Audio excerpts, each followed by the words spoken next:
Mall news 18 Odia. Legends league cricket रे द्वितीय विजय लक्ष्य रे कोणार्क सूर्यास ओडिशा आसंता 27 तारिख रे कोणार्क सूर्यास ओडिशा तार परवर्ती मैच रे पुणी थरे मणिपाल टाइगर सहित मुहांमुही हेबा। ए मैच सूरत लालबाई कंट्राक्टर स्टेडियम रे खेला जिवो। कोणार्क सूर्यास ओडिशा तार प्रथम मैच रे 2 रन रे मणिपाल टाइगर्स को हराई एक चमत्कार विजय हासिल करिथिला। 2 पॉइंट पाइथिबा कोणार्क सूर्यास ओडिशा द्वितीय विजय सहित आउ 2 पॉइंट पाइबा को लक्ष्य रखिछि। प्रथम मैच रे बैटिंग फेल होइथिबा कोणार्क सूर्यास ओडिशा बोर्ड रे अधिक रन जोड़ी पारि नथिला।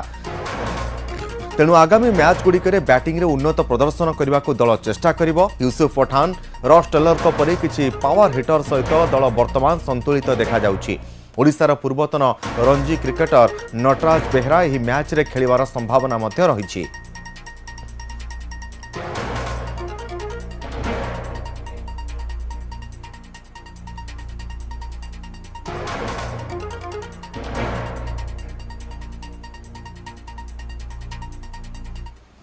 सुभद्रा योजनार प्रथम किस्ती टंका आसी किंतु समस्त को मिलानी।